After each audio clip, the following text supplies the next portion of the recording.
کے بھی دے دیتا ہے.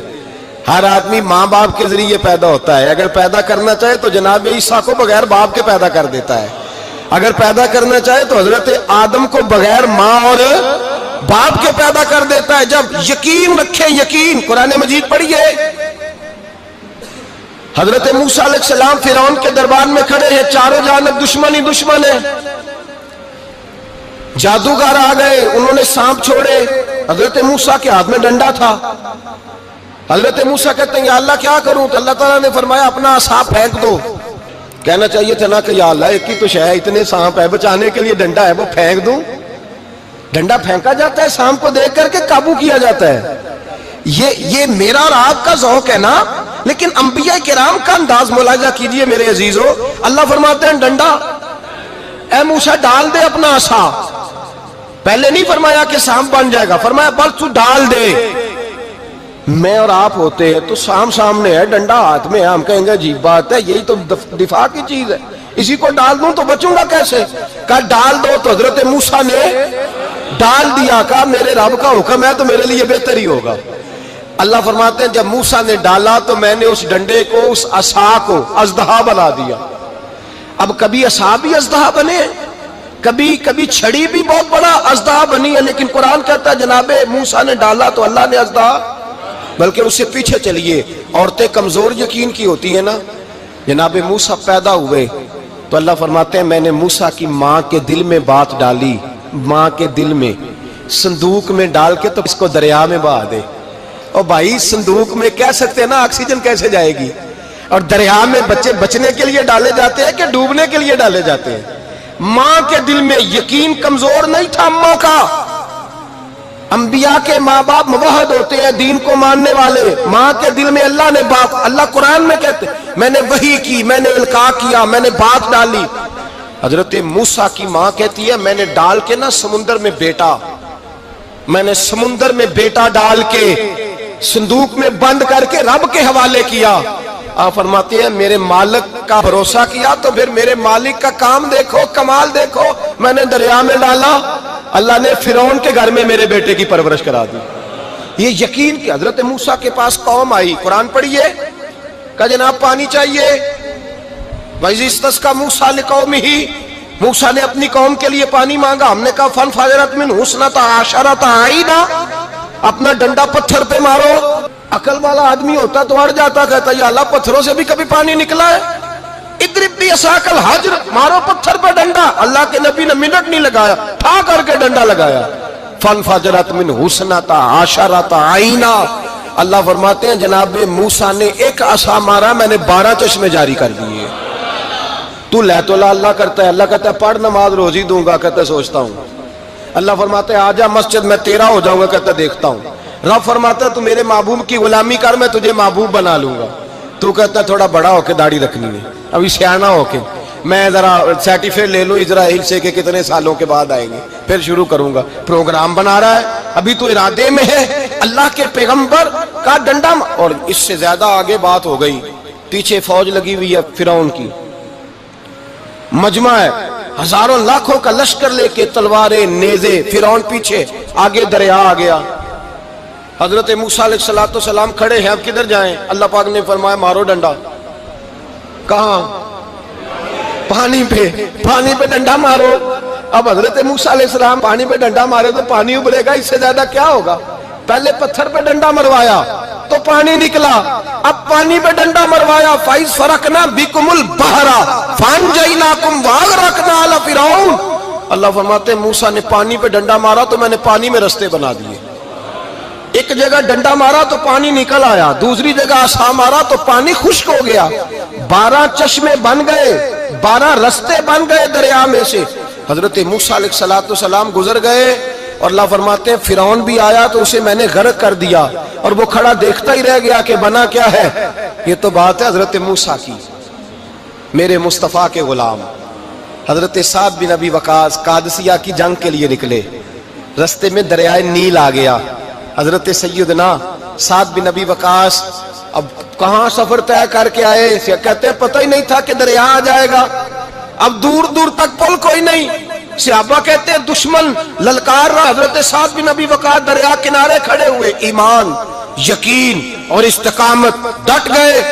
کہنے لگے او دریا، اگر تو حضرت موسیٰ کی نافرمان قوم کو رستہ دے سکتا ہے، محمد عربی کے وفادار نوکر ہیں، ہم تو رسول اللہ کے ماننے والے ہیں. دشت تو دشت ہے، دریا بھی نہ چھوڑے ہم نے، بحر ظلمات میں دوڑا دیے گھوڑے ہم نے. فرمایا چھوڑ رستہ. صحابہ کہتے ہیں اس وقت ہم نے نعرے لگائے جب دریا نے رستہ ہی چھوڑ دیا. کہتے ہیں پھر اللہ رسول پر ہم ذکر کرنے لگے، درود پڑھنے لگے، دریا سے رستے بن گئے. فرماتے ہیں 10,000 کا لشکر گزر گیا. اس پار جب گیا نا تو حضرت سعد بن ابی وقاص نے پھر مجمع پہ نظر ڈالی. فرمایا کسی کی کچھ ہے تو نہیں رہ گئی پانی میں، کوئی دریا میں چیز تو نہیں رہ گئی. ایک صحابی کہنے لگے میرا مٹی کا پیالہ رہ گیا ہے. یار ذرا دیکھیے انداز دیکھیے، مٹی کا پیالہ. او یار چھوڑ پرا، مٹی کا پیالہ کیا ہوتا ہے؟ اب تو مٹی کے پیالے کی بات کرے گا. چھوڑ دے، کیا کرتا ہے؟ اس نے کہا پیالہ میرا رہ گیا ہے. تو حضرت سعد بن ابی وقاص کہنے لگے کیوں ہمارا پیالہ رہ جائے، ہم رسول اللہ کے نوکر ہیں. ایمان، یقین اور استقامت کی دولت. پھر دریا کی طرف دیکھا، کہنے لگے چل یار ہمارا پیالہ بھی واپس کر دے. صحابہ کہتے ہیں دریا کی لہر آئی اور پیالہ بھی واپس کر گئی. اور میرے بھائی جب ایمان کی دولت، یقین کی دولت، اعتماد کی دولت، جو بابا کہتا ہے نا کہ معاذ اللہ تعالیٰ الو کا خون لے آؤ اور شیر کی کھلڑی لے آؤ، میں کالا پیلا نیلا جادو کروں گا، اس پر لوگ دوڑ کے جاتے ہیں، 50-60 ہزار روپیہ بھی دے آتے ہیں دوڑ کے. اور اگر کہا جائے کہ مسجد آؤ 4 رکعت نماز پڑھو، حاضری دو مسجد کی، تو کہتے ہیں معرفت والے ہیں. معرفت والے نمازیں نہیں پڑھتے، وہ کون سی معرفت ہے؟ یہاں اللہ کی بارگاہ میں جھکنے کا، چونکہ یہ لیٹ ہے نا، یہ پتہ نہیں جنت میں جا کے ملے گا، کب ملے گا، معاذ اللہ. لوگ دنیا داری کے معاملے میں پس جاتے ہیں. حکمران نے وعدہ کر دیا ہے سڑکیں پکی ہو جائیں گی، خوشحالی ہو جائے گی، موجیں لگ جائیں گی، لوگ لائنوں میں کھڑے ہیں ووٹ دینے کے لیے. اور تیرے رب نے کہا ہے تو مجھ سے ڈر جا، میں تیری دنیا بھی اچھی کر دوں گا، آخرت بھی اچھی کر دوں گا، تو ادھر آ میری بارگاہ میں جھک. لوگ اعتماد اور یقین کو اوہام پرستی کا شکار ہیں، ہم لوگ وہم کا شکار ہیں. ہم لوگ بدشگونی ایسے ہو جائے گا، ویسے ہو جائے گا، ہم ان چیزوں کا شکار. بھائی اعتماد کی دولت پیدا کریں، یقین اپنے اندر پیدا کریں، ایمان پیدا کریں، ڈٹ جائیں رب رسول کا نام لے کر. حضرت عمر کا زمانہ تھا، مصر فتح ہو گیا، حضرت عمر بن عاص گورنر بنے. رواج یہ تھا مصر کے اندر کہ ایک دریا چلتا تھا، دریائے نیل، اور سارے مصر کا انحصار اسی دریا پہ تھا. فصلوں کو پانی بھی لگتا اسی سے، جانور بھی اسی سے پانی پیتے، کھیتیاں بھی اسی سے سیراب ہوتی. سال کے بعد وہ دریا خشک ہو جاتا تھا، سال کے بعد وہ دریا خشک ہوتا، اور جب خشک ہوتا نا تو ایک کواری لڑکی قتل کر کے دریا میں ڈالتے، پھر وہ دریا چلتا. آج بھی بہت ساری جگہوں پہ اوہام پرستی ہے، کہتے ہیں ہمارے آستانے کا طریقہ ہے. میں نے کہا آستانے کا، اس آستانے کا طریقہ ہوتا ہے جس آستانے کا تعلق در مصطفیٰ سے ہوتا ہے. باقی کسی آستانے کا اپنا کوئی ذاتی طریقہ نہیں. طریقہ وہ جو میرے نبی پاک کا طریقہ ہے، اس سے ہٹ کر کون سا طریقہ ہے؟ ہمارے آستانے کا طریقہ ہے، ہماری یہ رسم ہے، ہمارا یہ رواج ہے. اٹھا کے بھاگ جاؤ رسم و رواج. ہمارے رسم و رواج رسول اللہ کی سنت کے پابند ہے. سارے بولیے صلی اللہ ہو، پھر ایک دفعہ پڑھیے درود شریف صلی اللہ ہو، 3 دفعہ کر لیں تاکہ طاق اداد ہو جائیں. صلی اللہ ہو نبی پاک صلی اللہ علیہ وسلم کا طریقہ اصل طریقہ ہے. حضرت عمر فاروق کو جناب عمر بن عاص، اور کہتے ہیں کہ پکا طریقہ یہ تھا کہ جب تک لڑکی قتل کر کے ڈالتے نہیں تھے دریا چلتا نہیں تھا. حضرت عمر کو خط لکھا کہ حضور یہ معاملہ ہے، اور لوگ مجھے یہی کہتے ہیں. میں نے لوگوں کو سمجھایا ہے کہ اسلام ظلم کا حکم نہیں دیتا، ظلم کی اجازت نہیں دیتا، کیسے لڑکی قتل کی جائے؟ اب آپ بتائیں کیا کرنا ہے؟ حضرت عمر ایمان، یقین، استقامت، پہاڑ ہے یہ لوگ. حضرت عمر نے 2 خط لکھے، ایک حضرت عمر بن عاص کے نام، دوسرا دریائے نیل کے نام. 2 خط لکھے، ایک خط لکھا دریا کے نام، ایک خط لکھا عمر بن عاص گورنر کے نام. گورنر کے نام خط لکھا تو فرمایا جتنے یہودی ہیں، عیسائی ہیں، کمزور ایمان والے، سب کو دریائے نیل پہ لے جا، اور میرا یہ دوسرا خط دریا میں ڈال دے اور سب کے سامنے ڈالنا. کہتے ہیں یہ خط پڑھنا چاہے تو تجھے اجازت بھی ہے، سنیے اور سر دھنیے اور سوچئے کہ اصل کمزوری کہاں آئی ہے. رمضان کے سب سے پہلے جمعے میں سب سے اہم موضوع چھیڑا ہے، کمزوری اور نقص واقعہ کہاں ہوا ہے. حضرت سیدنا عمر بن خطاب رضی اللہ تعالیٰ عنہ نے دریا کو مخاطب کر کے لکھا، ہو دریا اگر تو کہتا ہے نا کہ لڑکی قتل کر کے پھینکی جائے گی تو میں رسول اللہ کا ماننے والا ہوں، میں ظلم نہیں ہونے دوں گا، ہمیں تیرے پانی کی ضرورت ہی کوئی نہیں، تو بے شک پانی نہ دے۔ اور اگر تو اللہ کے حکم سے بہتا ہے، اگر تو اللہ کے حکم سے بہتا ہے تو پھر اللہ کا بندہ اور مصطفیٰ کا غلام عمر تجھے حکم دیتا ہے کہ فوراً بہنا شروع کر دے، فوراً منٹ نہ لگانا۔ حضرت سیدنا عمر بن عاص فرماتے ہیں لشکروں کے لشکر لے کے میں دریائے نیل پہ پہنچا اور بھرے مجمع میں جناب عمر کا خط میں نے ڈالا تو دریا نے بہنا شروع کر دیا۔ فرماتے ہیں دریا بہنے لگا اور غیر مسلم کلمہ پڑھنا شروع ہو گئے۔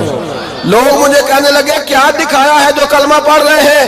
تو میں نے کہا دکھایا کچھ بھی نہیں، یہ حضرت عمر کے ایمان کی قوت کی برکت ہے کہ بہت سارے لوگوں نے کلمہ پڑھنا شروع کر دیا۔ یہ ایمان کی قوت۔ ڈرو مسلمان، سہما ہوا مسلمان، یہ کبھی امریکہ کے پیچھے بھاگتا ہے، کبھی یورپ کے پیچھے بھاگتا ہے، کبھی ادھر جاتا ہے، کبھی ادھر جاتا ہے۔ اپنی دنیا آپ پیدا کر، اگر زندوں میں ہے، سر آدم ہے، ضمیر کن فقہ ہے زندگی۔ جب ایمان کی طاقت پیدا ہوتی ہے، جب قوت پیدا ہوتی ہے، پھر انسان کے اخلاق سمر جاتے ہیں، پھر اس کا نظریہ سیدھا اللہ رسول کی ذات پر جا کے کھڑا ہوتا ہے۔ جنہیں آزمایا گیا تھا حضرت ابو بصیر رضی اللہ تعالیٰ، ہمیں تو تھوڑا سا جھٹکا لگ جائے نا مذہب کا، تھوڑا سا لوگ دین کی طرف آتے ہیں تو اس میں نا تھوڑی تکلیف ہے۔ صحیح بخاری کی حدیث، اس میں تکلیف ہے، سچ کہہ رہا ہوں، صحیح بخاری کی حدیث ہے۔ ایک صحابی نے کہا تو حضور میں آپ سے پیار کرتا ہوں، نبی پاک نے فرمایا اچھی طرح سوچ لے۔ سوڑیا نہیں پیار ہے، فرمایا چل پھر سوچ لے۔ حضور بڑا پیار، میں سوچ لے۔ کہا محبوبہ بڑا پیار ہے، نبی پاک نے فرمایا پھر تیاری کر لے، جس طرح گہری جگہ پہ پانی تیزی سے آتا ہے تیری طرف مشکلات بھی تیزی سے آئیں گی، تیزی سے۔ یہ شہادت گاہ الفت میں قدم رکھنا ہے۔ لوگ آسان سمجھتے ہیں مسلمان ہونا، ذرا اچھی طرح سوچ لے، جو مجھ سے محبت کا دعویٰ کرے گا اسے تکلیف ہے، بولو اسے تکلیف ہے، یہ پکی بات۔ جو محبت میں مخلص ہو وہ دیکھ لے میں آزمائش میں کتنا ہوں۔ تو اگر کوئی کہتا ہے نہیں مذہب میں جائیں گے تو موجیں لگ جائیں گی، تو یہ بات درست نہیں ہے، یہ تو بڑا مشکل کام ہے۔ یہ تو اس سے پوچھو نا جو اس منصب پہ ہے، یہ کٹھن مرحلہ ہے، کٹھن۔ یہ شہادت کا ہے الفت میں قدم رکھنا۔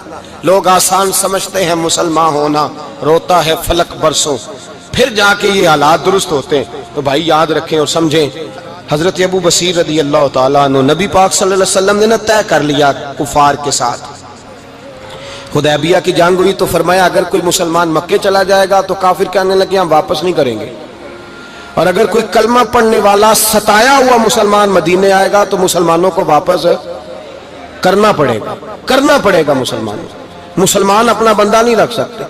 اور مسلمانوں کا کوئی شخص غلطی سے بھی مکے چلا گیا تو مکے والے واپس نہیں کریں گے۔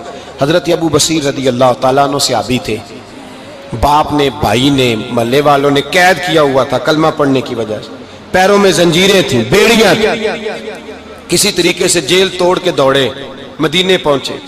کہتے ہیں رستے میں کسی آدمی کے ساتھ گھوڑے پہ کچھ دیر بیٹھا پھر پیدل چلا۔ صحابہ کہتے ہیں اتنا دردناک منظر بڑا کم ہم نے دیکھا۔ ابو بصیر جس گلی سے گزرتے وہاں خون پھیل جاتا، ان کی ٹانگیں خون سے کٹتی، وہ زنجیریں بندھی ہوئی، در رسول پہ حضور میں بھاگ کے آیا ہوں۔ کہتے ابھی نبی پاک صلی اللہ علیہ وسلم ان کی بات سن ہی رہے تھے کہ پیچھے سے قریش کے 2 سپاہی بھی آ گئے، کہنے لگے یہ بھاگ کے آیا ہے اور آپ کا وعدہ تھا کہ آپ واپس کریں گے۔ چشم زدن میں ذرا سوچنا، چشم زدن میں تھوڑی دیر کے لیے غور کرنا کہ ہمیں ہمارا استاد، ہمارا پیر دھتکار دے کہ جا دوڑ جا، تو کہتے ہیں بسم اللہ جناب یہ جا رہے ہیں۔ ایمان کی پختگی دیکھیں، اس نے تو ہمیں نکال ہی دیا جی، وہ کیسا بندہ ہے۔ یہاں تو کسی کے یہاں کوئی فاتحہ پڑھنے نہ جائے تو لوگ بگڑ جاتے ہیں، کہتے ہیں اس نے سلام نہیں لی، فاتحہ نہیں پڑھی، بس ختم، اس کو احساس ہی نہیں۔ حضرت سیدنا ابو بصیر سامنے کھڑے، سامنے 2 سپاہی آ گئے، ذرا دیکھیے ایمان کی پختگی، ایمان، یقین اور استقامت۔ امام بہقی نے دلائل کے اندر لکھا ہے، فرماتے ہیں نبی کریم صلی اللہ علیہ وسلم نے ان کی طرف دیکھا تو حضور کی مقدس آنکھیں آنسوؤں سے بھر گئیں۔ حضور نے فرمایا ابو بصیر تیری تکلیف مجھے نظر آ رہی ہے پر میں نے وعدہ کیا ہوا ہے، میں نے وعدہ۔ بھئی یہاں ڈٹ کے رہنا بڑا مشکل ہے، یہاں قائم رہنا بڑا کٹھن مرحلہ ہے۔